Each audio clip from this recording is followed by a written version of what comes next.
සියලුම දෙනාට සුබ දවසක්.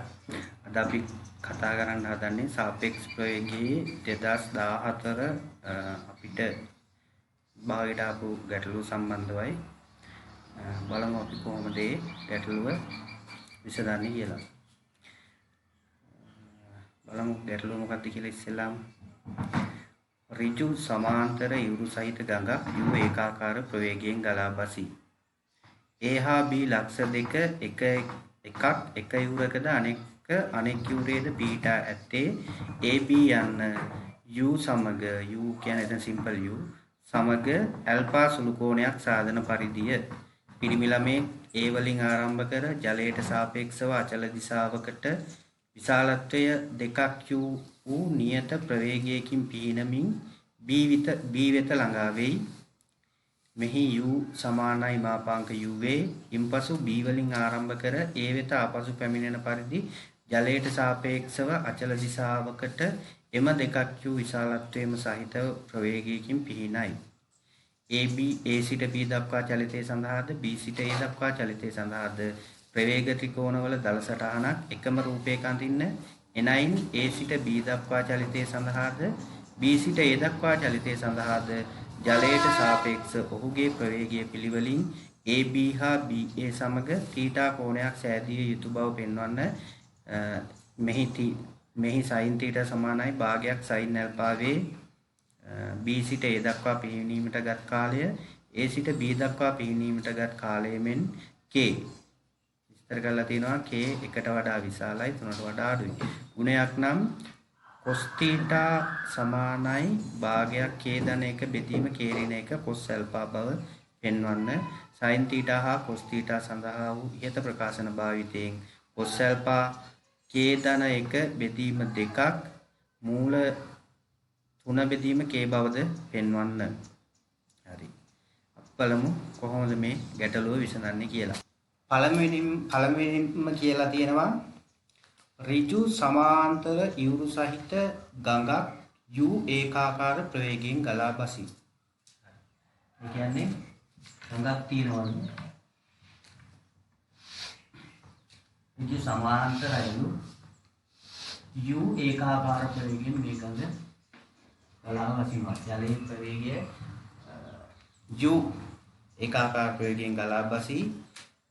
A හා B ලක්ෂ දෙක එකක් එක් යුරකද අනෙක් යුරේද පිහිටා ඇත්තේ AB යන u සමග ඇල්ෆා සුළු කෝණයක් සාධන පරිදි. ඒ මොකක්ද කියන්නේ? AB කියලා ලක්ෂ දෙකක් තියෙනවා. AB. එතකොට එකක් තියෙන එක යුරක අනෙත් එක තියෙන්නේ අනෙක් යුරේ. එතකොට මේ පැත්තේ තමයි AB කියන ලක්ෂ දෙක තියෙන්නේ. එතකොට ඒක කොහොමද තියෙන්නේ?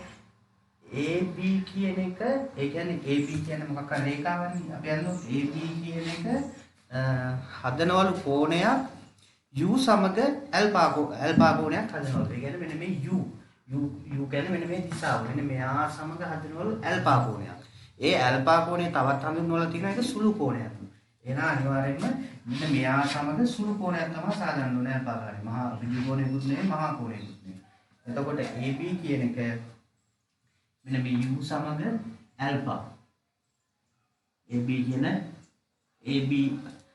කියන මේ ලක්ෂ දෙක AB u සමග ඇල්ෆා කෝණයක් සාධනවා. හරිද? පිරිමි ළමයෙක් A වලින් ආරම්භ කර ජලයට සාපේක්ෂව අචල දිශාවකට විශාලත්වය 2ක් u නියත ප්‍රවේගයකින් පිහිනමි. අන්න දැන් අපි ප්‍රවේග ලකුණු කරගමුකෝ. ඉස්සෙල්ලාම අපිට තියෙනවා ඍජු සමාන්තර ඉවුරු සහිත ගඟක් u ඒකාකාර ප්‍රවේගයෙන් ගලා බසී. ඒ කියන්නේ ජලයේ ප්‍රවේගය පොළොවට සාපේක්ෂව ජලයේ ප්‍රවේගය තමයි අපිට u කියලා දීලා තියෙන්නේ. මොකද ගඟක් u ප්‍රවේගයෙන් ගලා බහිනවා. එහෙනම් මම ඒක ලකුණු කරගන්නවා. ප්‍රවේගය කාගේද?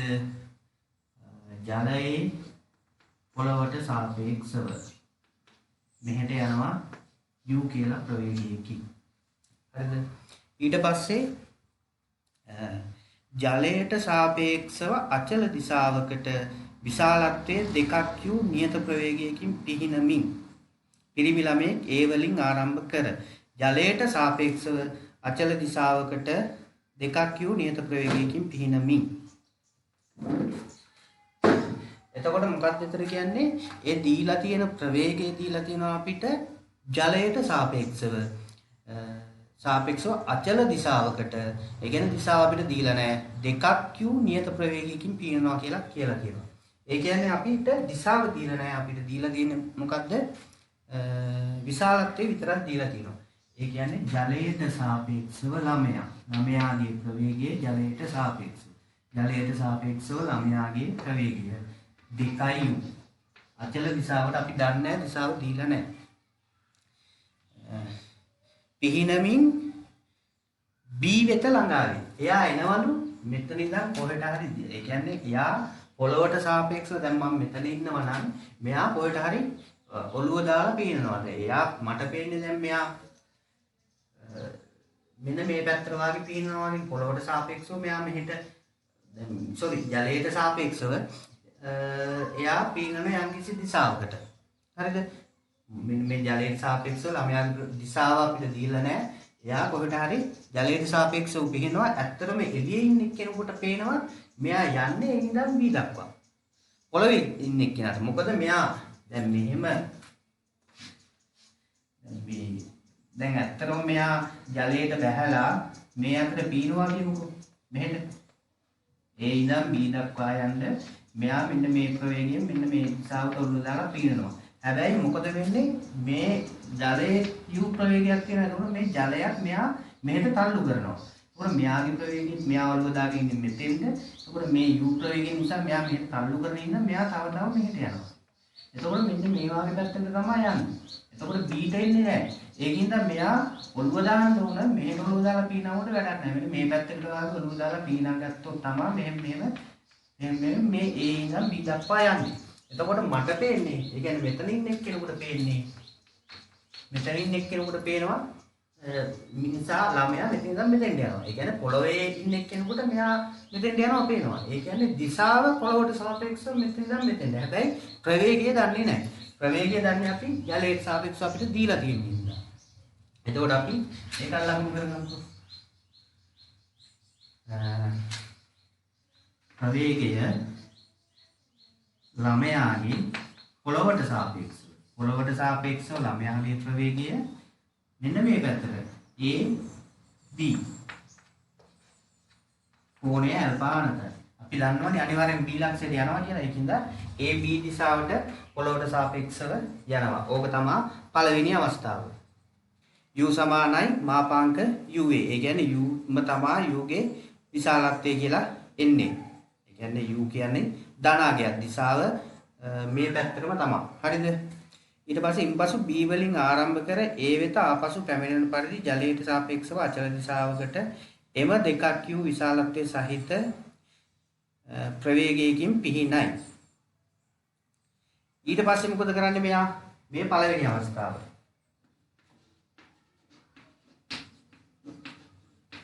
දෙවන අවස්ථාවේදී මොකද කරන්නේ?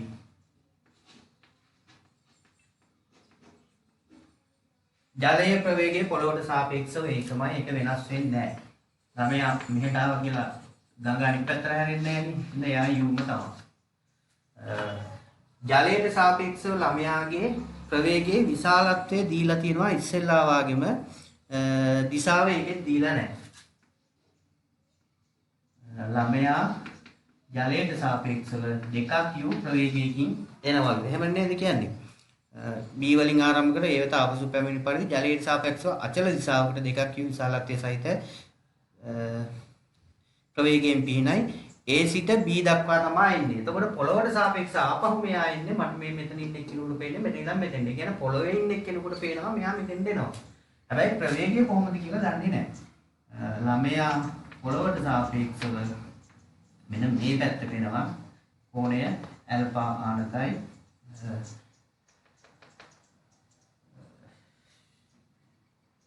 මේකේ a b කියන්න ඕනෙත් නෑ. හරි කමන්නේ. දිශාව ඒ කියන්නේ දිශාව ඒ පැත්ත. හරිද? මේකෙත් a b තමයි ඒ දිශාවට එනවා ඇල්ෆා අනතයි. හරිද? මම මේ ප්‍රවේගයන් ලකුණු කරේ ඒකයි. ඊට පස්සේ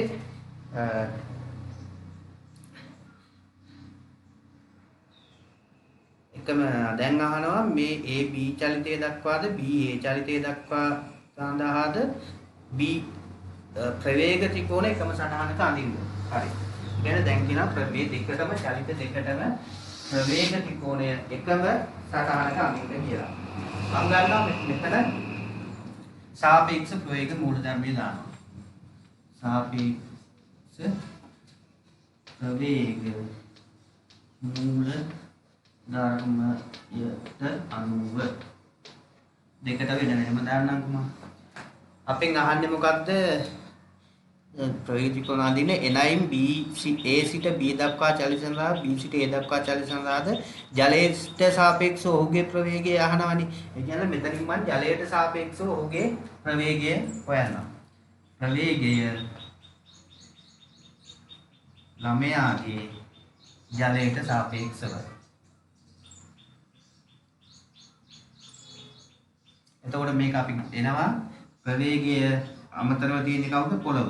ළමයා පොළවට සාපේක්ෂව ධන ප්‍රවේගය ළමයා ජලයට සාපේක්ෂව. පොළව ජලයට සාපේක්ෂව. සාපේක්ෂ ප්‍රවේග ත්‍රිකෝණය සාපේක්ෂ ප්‍රවේග මූලධර්මයේ දැම්මම මම මේක තමයි උත්තර කරගන්නේ. ඒක උත්තර කරගන්නේ මට යටින් අහලා තියෙනවා මොකද්ද? B සිට A දක්වා චලිතය සඳහාද A සිට B දක්වා චලිතය සඳහාද ජලයට සාපේක්ෂව ඔහුගේ ප්‍රවේගය පිළිවෙලින් ගැන කතාවක් තියෙනවනේ. ඒකින්ද ජලයට සාපේක්ෂව ළමයාගේ ප්‍රවේගය මම සාපේක්ෂ ප්‍රවේග මූලධර්මයේ දැම්මා. එතකොට ජලයට සාපේක්ෂව ළමයාගේ ප්‍රවේගය අපි ලියනවා සාපේක්ෂ ප්‍රවේග මූලධර්මයට අනුව පොළොවට සාපේක්ෂව ළමයාගේ ප්‍රවේගය ජලයට සාපේක්ෂව පොළොවේ ප්‍රවේගය. මේ දෙක දෙපැත්තට වෙන විදිහට පොළොව මැදින් දාලා ලියනවා. ඊට පස්සේ ජලයට සාපේක්ෂව ළමයාගේ ප්‍රවේගය 2u අපි දන්නේ විශාලත්වයේ විතරයි. පොළොවට සාපේක්ෂව ළමයාගේ ප්‍රවේගය අපි දිශාව දන්නවා. විශාලත්වයේ දන්නේ නැහැ.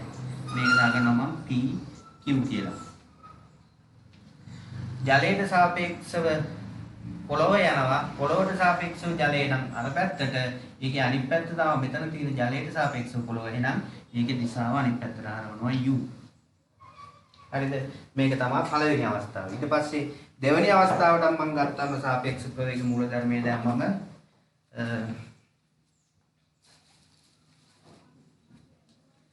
ප්‍රවේගය ළමයා ජලයට සාපේක්ෂව සමානයි. ප්‍රවේගය ළමයා පොළොවට සාපේක්ෂව දාන පොළොව ජලයට සාපේක්ෂව.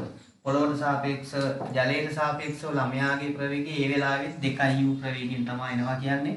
පොළොවට සාපේක්ෂව ළමයාගේ දිශාව අපි දන්නවා, ප්‍රවේගය අපි දන්නේ නැහැ.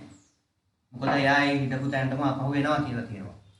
ජලයට සාපේක්ෂව පොළොවේ ප්‍රවේගය පොළොවට සාපේක්ෂව ජලය අර පැත්තට, ජලයට සාපේක්ෂව පොළොව ආපහු මේ දිශාවට නේද? ඔව්. ඉස්සෙල්ලා ප්‍රවේගයම තමයි. දිශාව මාරු වෙනවා. ඒක u.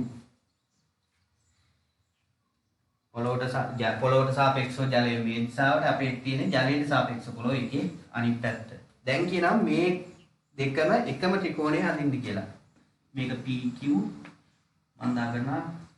අඳින්න ලේසියට PQ QR PR ගෙන් සම්ප්‍රයුක්තය ලැබෙනවා. මේකේ PQ QR PR ගෙන් සම්ප්‍රයුක්තය ලැබෙනවා ත්‍රිකෝණ ප්‍රමේයයට අනුව. දැන් මම මේකට අඳින්නම් ඉස්සෙල්ලාම PQ. දැන් අපි ප්‍රවේග ත්‍රිකෝණය අඳින්න බලන්න මේ දෙකටම හරියන්න PQ තියෙනවා ඉහළට.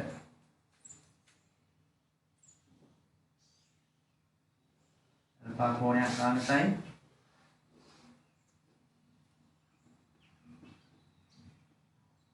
PQ. ඊට පස්සේ ආපහු තියෙනවා PQ. ආපහු තියෙනවා Q ඉඳන් R ට U. Q ඉඳන් R ට U තියෙනවා. PR ගෙන් අපිට ලැබෙනවා සම්ප්‍රයුක්තය. PR සමාන සම්ප්‍රයුක්තය. ඒ කියන්නේ මේක හැටියට නම් සම්ප්‍රයුක්තය දෙකක් U. ඒකේ විශාලත්වය අපි දන්නවා 2U. එකක් U. හරිද? මේක PR. ඔය පළවෙනි එකට. ඊට පස්සේ ගත්තා. ඒකෙම අදින්න කියනවනේ. ඊට පස්සේ ඒක එනවා PQ. PQ QR. ඒක මම P dash කියලා දානවා. Q dash R. එකයි. R dash. P dash Q වෙනවා ඇල්ෆා අනතව තිරසට ඇල්ෆා අනතව P ඉඳන් Q ට තමයි අඳින්න ඕන. මම මෙතන Q තියෙන හින්දා P ඉහළ ඉඳන් අඳින්නම්කෝ. හැබැයි ඒක තිරසට ඇල්ෆා අනතයි. ඒ කියන්නේ මේ ආනතවම තමයි. ඒ කියන්නේ මෙන්න මේ ආනතම වෙන්න එපා. තිරසට ඇල්ෆා අනතයි. PQ කියන රේඛාව මම අලුතෙන් P dash Q dash කියන රේඛාව තිරසට ඇල්ෆා අනතයි. ඒ විදිහටම රේඛාවක් ඇඳ ගන්න ඕන මෙහෙම.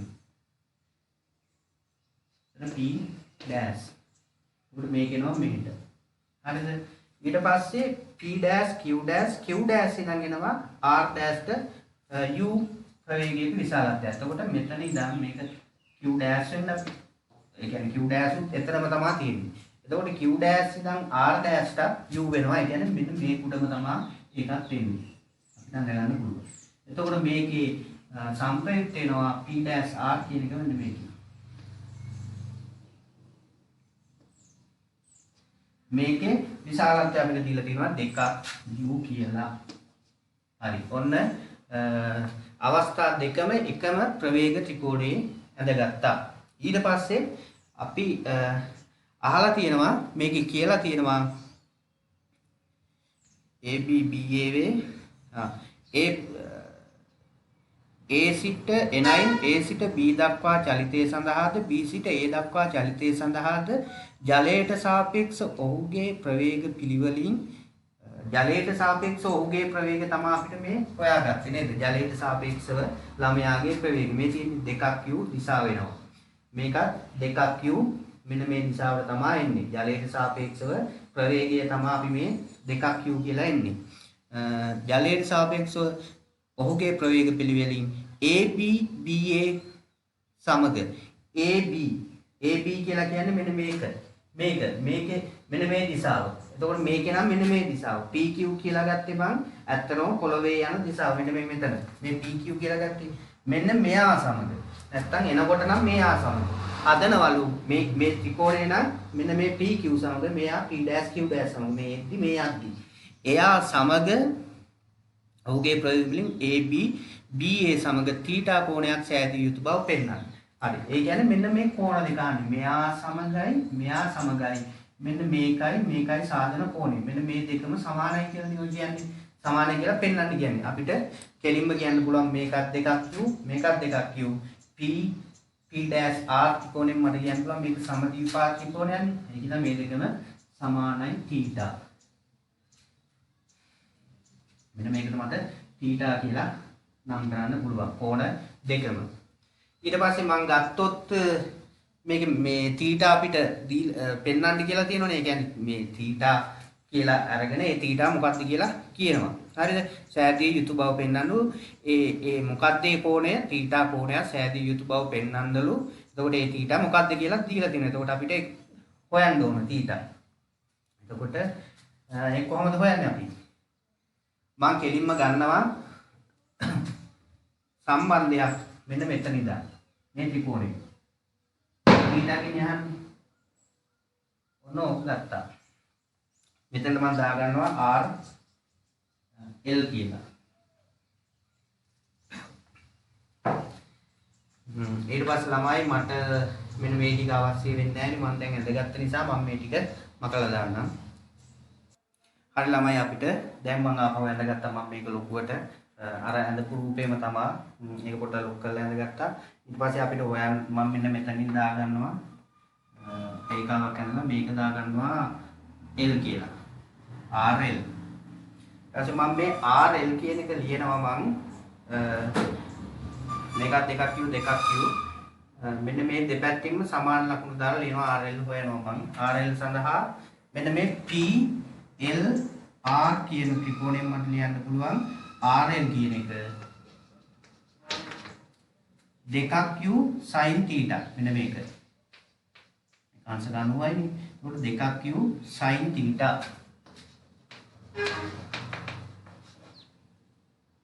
ඊට පස්සේ ආපහු මම මේක ලියනවා මෙන්න මේ පැත්තේ.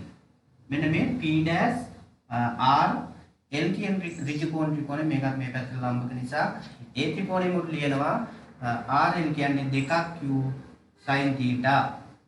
එතකොට අපිට ඇල්ෆානේ අපි සම්බන්ධ කරගන්න ඕන. ඒකින්ද ඒක හරියන්නේ නැහැ. අපි බලමු ඇල්ෆා සම්බන්ධ කරගන්න වෙන විදිහක්. ඒ කියන්නේ මෙන්න මේ ඇල්ෆා මෙතෙන්ද දාගන්න ඕන. ඇල්ෆා මෙතෙන්ද ගියාම මෙන්න මේක ඒකාන්තර කෝණයෙන් ඇල්ෆානේ මේකත් අංශක ඇල්ෆා. එහෙනම් මම ලියනවා මේ RL කියන එක u වතාවක් sin ඇල්ෆා කියලා. අපිට u වතාවක් sin ඇල්ෆා. මෙන්න මේ RL Q කියන ත්‍රිකෝණය. මේ දෙක කැපුණා sin θ සමානයි භාගයක් sin ඇල්ෆා නොකියනවා. ඊට පස්සේ අපෙන් අහනවා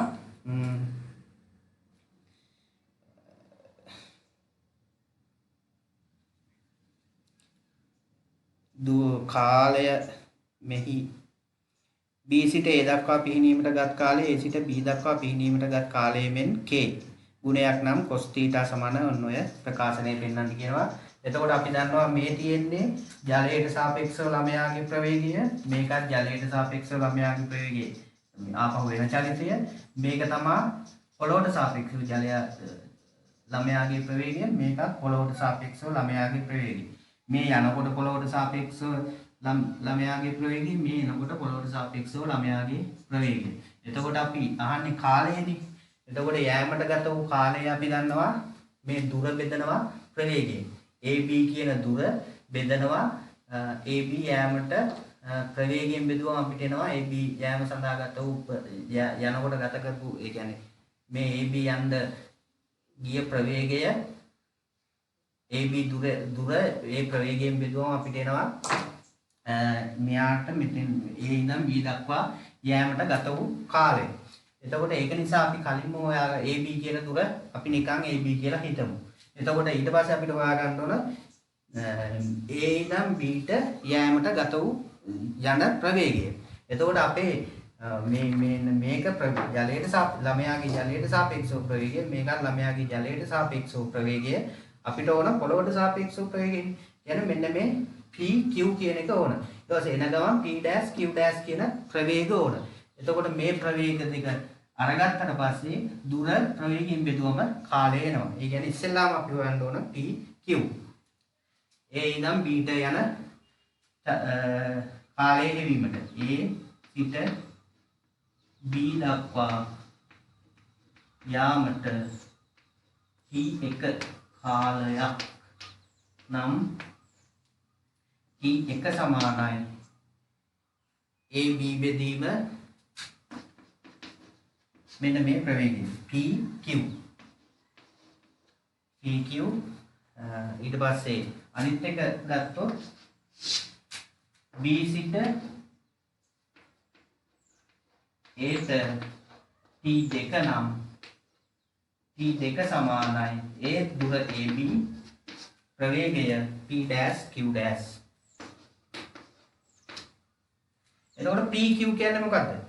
PQ කියන්නේ මෙන්න මේ දුරයි මේ PQ ප්‍රවේගය මම ගන්නවා මෙන්න මෙතනට තියෙන එකයි මෙතෙන්ට තියෙන ප්‍රවේගයේ විශාලත්වයයි මේ ප්‍රවේග ත්‍රිකෝණයෙන් මෙන්න මේ PL කියන එකයි LQ කියන එකයි එකතු කරපුවා අපිට එනවා PQ කියන එක. T1 සමානයි AB PL ධන LQ.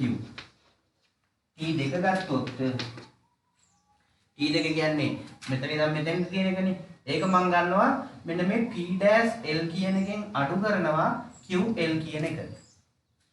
දුර ඒකමයි AB P dash මෙතෙන් සම්පූර්ණ මේක L අඩු කරනවා මෙන්න මේ පොඩි කැලල අඩු කරපුවම මේ සම්පූර්ණ මේකෙන් මේ පොඩි කැලල අඩු කරපුවම එනවා P dash Q කියන එක. QL. හරි ඊට පස්සේ මම මේ උඩින් ලියන්නම් T1 සමානයි AB PL කියන්නේ මොකද්ද? PL කියන්නේ මෙන්න මේ PLR කියන ඍජු කෝණ ත්‍රිකෝණයෙන් PL කියන්නේ 2q cos θ ධන LQ කියන්නේ මෙන්න මේ LQR dash නැත්නම් LQR කියන ත්‍රිකෝණයේ u වතාවක් cos alpha. ඊට පස්සේ T2 හොයනවා මම. T2 කියන්නේ මම කිව්වා P dash L ඍණ LQ. P dash L කියන්නේ 2q 2q cos theta n. මෙන්න මේ P dash L R කියන ත්‍රිකෝණයෙන් 2q cos theta කියලා ගන්න පුළුවන්. P dash L කියන එක. දුර AB මයි 2q cos theta. ඒකෙන් අපි අඩු කරන්න ඕන මෙන්න මේ පොඩි කෑල්ල. ඒ කියන්නේ මේ සම්පූර්ණ දෙක නෙවෙයිවා. ඒකෙන් මේ අඩු කරනවා මෙන්න මේ පොඩි කෑල්ල. එතකොට ඒකින් එනවා u වතාවක් cos alpha අඩු කරනවා. ඍණ u වතාවක් cos alpha. ඔන්න ඔය දෙක තමයි කාලය. දැන් අපිට දීලා තියෙනවා ප්‍රකාශනයක් k වාරයක් k ගුණයක් විශාලයිලු එක කාලයකට සාපේක්ෂව. මේක ඇත්තටම ගත්තොත් මේක තමයි විශාල T2 කියන්නේ ආපහු එීමට ගත වූ කාලය වැඩි. ඒක සාමාන්‍ය ප්‍රායෝගික ජීවිතයේ දන්නවා. ගඟක් පහළට යන්නේ පහළට පීනගෙන යන්න ලේසි උඩට එනවට වඩා ගොඩක් කාලය යනවා. එතකොට මේක තමයි වැඩි. T2 කියන කාලය වැඩි. එතකොට මේක දීලා තියෙනවා A සිට B සිට A දක්වා පිහිටීමටගත් කාලය. B සිට A දක්වා අපි ගත්තේ T2. සමානයිලු A සිට B දක්වා පිහිටීමටගත් කාලය මෙන් k ගුණයක්. කියන්නේ T1 වාගේ k ගුණයක් විශාල වුණාම සමානයිලු මෙන්න මේ T2ට කියලා දීලා තියෙනවා. අපි එහෙනම් ආදේශ කරමු මේක. T2 කියන්නේ AB බෙදීම 2q cos theta ඍණ q cos alpha සමානයි k වතාවක් T1 කියන්නේ AB 2q cos theta ධන u cos alpha. එතකොට AB දුර සමාන නිසා අපරල දානවා. සහරස් මුලිසේ දානවා 2q cos theta ධන u cos alpha සමානයි k වතාවක් 2q cos theta ඍණ u cos alpha. u පරිම තියෙනවා u අපරල දාන්න පුළුවන් අපිට. අපෙන් අහන්නේ මොකද්ද? cos thetaයි cos alphaයි cos theta උත්තර කරමු. එතකොට දෙකක් cos theta ධන cos alpha සමානයි මෙතන බරහන් ඉවත් කරපුවම 2k cos theta ඍණ k cos alpha. cos theta මම මේ පැත්තට ගන්නවා. මේ පැත්තට ගත්තම මේ පැත්තට අරගෙන ඉවරලා මම දෙකක් එළියට ගන්නවා. දෙකක් cos theta 1 ඍණ k. එහා පැත්තට ගත්තම මේ පැත්තේ ඍණම තියෙන්නේ ඍණ k cos alpha ඍණ cos alpha. උඩින්මල් ලියන්න මේක. මේ වගේ දාන දින මාර්ක වල ලියන්නකෝ තියෙන්නේ k ඍණ 1 k ඍණ 1 නේ කියන්නේ මේකේ ඍණ ලකුණක් එළියට යන පැත්ත මාරු කරලා කියමුකෝ. නැත්නම් k ලකුණක් එළියට ගත්තා උත්තරේ තියෙන්නේ k නිසා. ඍණ 2ක් cos theta k ඍණ 1. මේ පැත්තේ ඍණ ලකුණක් දානවා. ඍණ ලකුණක් ගන්නවා නැත්නම් මේ ඍණයෙන් එහා පැත්තට ගෙනියනවා කියමුකෝ. එතකොට මේ පැත්ත ධන වෙනවා. k cos alpha ධන cos alpha. cos alpha ගත්තම k ධන 1යි. මෙතන 2ක් cos theta k ඍණ 1යි. දැන් මම cos theta උත්තර කරනවා. cos theta උත්තර කරපුවාම එනවා k ධන 1යි. මෙතන භාගයක් එනවා k ඍණ 1ක්. මේ පැත්තේ cos alpha තියෙනවා. ඔක තමයි අපිට පෙන්වන්න කියලා තියෙන්නේ.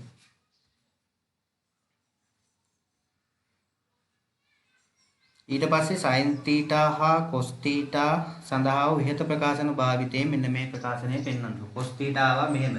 sin theta ආවා අපිට මොකද්ද?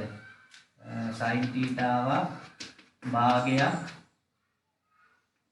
cos alpha කියලා මම හිතන්නේ. උඩ දීලා තියෙන්නේ. නෑ භාගයක් sin alpha. භාගයක් sin alpha. ඔන්න ඔය ප්‍රකාශන භාවිතයෙන් මෙන්න මේ cos alpha සමානයි බවද පෙන්වන්න කියලා කියනවා.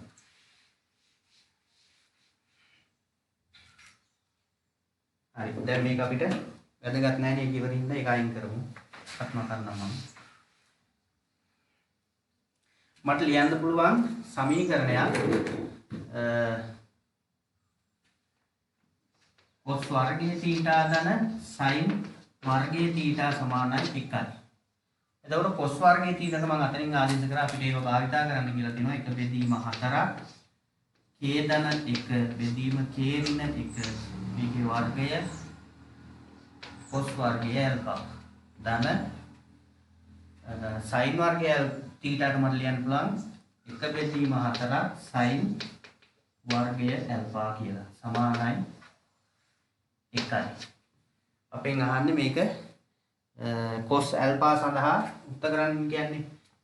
ඒ කියන්නේ මේකත් මම ලියා ගන්නවා එහෙනම් cos වලින් 1 බෙදීම 4ක් k ධන 1 k ඍණ 1 වර්ගය cos වර්ගය alpha ධන 1 බෙදීම 4ක් sin වර්ගය alpha කියන්නේ 1 ඍණ cos වර්ගය alpha සමානයි 1යි. ඊට පස්සේ cos වර්ගය alpha මම කරලා එළියට ගන්න පුළුවන් නේ. 1 බෙදීම 4ත් එළියට ගන්න පුළුවන්. 1 බෙදීම 4 එළියට නැත්නම් 1 බෙදීම 4ෙන් මම දිගටම වැඩි කරනවා. එතකොට එනවා k ධන 1 k ඍණ 1 වර්ගය cos වර්ගය alpha ධන 1 ඍණ cos වර්ගය alpha සමානයි 4යි. දිගටම වැඩි කරමු. ඊට පස්සේ cos වර්ගය alpha එකක් මම එළියට ගන්නවා පොදු පදයක් ලෙස. නෑ ඊට පස්සේ මෙතන සුළු කරන්නකො සුළු කරලා ඉවරලා මේ එකේ ලකුණ එහා පැත්තට ගෙනියලා cos වර්ග එකක් මෙතනින් එළියට ගන්නවා. cos වර්ගය alpha මෙතනින් ගත්තාම වෙනවා k ධන 1 වර්ගය k ඍණ 1 වර්ගය cos වර්ගය alpha ගත්තා. ඊට පස්සේ මෙතනින් ඍණ 1 මේ කියන එක මම එහා පැත්තට ගෙනිලා 4න් එක 3ක් කියලා ලියනවා. හරිද? දැන් මම මේක සුළු කරනවා මොකද්ද එන්නේ කියලා බලන්න. අපෙන් දීලා තියෙනවනේ ප්‍රකාශනයක්. මොකක්ද තියෙන්නේ? k ඍණ 1 බෙදීම 2 කියලා බලමු සුළු කරපුවාම මොකක්ද එන්නේ කියලා. cos වර්ගය alpha සමානයි k ධන 1 සුළු කරලම ගන්නම් k වර්ගය ධන 1 ධන 2k ඍණ k වර්ගය පස්සේ ඍණ 2k ධන 2k වෙනවා. ඊට පස්සේ ධන k ඍණ k වෙනවා. ඍණ 1 වෙනවා ධන 1 ඍණ 1 වෙනවා. මේක වර්ග කරපුවාම වෙන්නේ එහෙමනේ. k වර්ගය ඍණ 2k ධන 1 ඒක ඍණ ලකුණේ වැඩි කරපුවාම මෙන්න මේ අගයන් එනවා බෙදනවා k ධන 1 වර්ගයෙන් පොදු වාරය අරගෙන මම සුළු කරා. එතකොට ධන 1ට ඍණ 1 කැපෙනවා ධන k වර්ගයෙන් ඍණ k වර්ගය කැපෙනවා දෙකක් ඉතුරු වෙනවා මේක සමානයි 3යි. ඊට පස්සේ cos වර්ගය alpha 2k කියන්නේ 4k බෙදීම k ධන 1 වර්ගය සමානයි 3යි. මම මේ ගෙනියනවා එහා පැත්තට. එහා පැත්තට ගෙනියවම cos වර්ගය alpha සමානයි 3 වතාවක් k ධන 1 වර්ගය බෙදීම 4k. දැන් අපිට ඕන වර්ගමූලයනේ. වර්ගමූලය කියන්නේ cos alpha සමානයි k ධන 1 වර්ගමූලය වර්ගයේ වර්ගමූලය k ධන 1යි. 3 වර්ගමූලය මූල 3යි. 4 වර්ගමූලය 2යි. k ගේ වර්ගමූලය මූල k.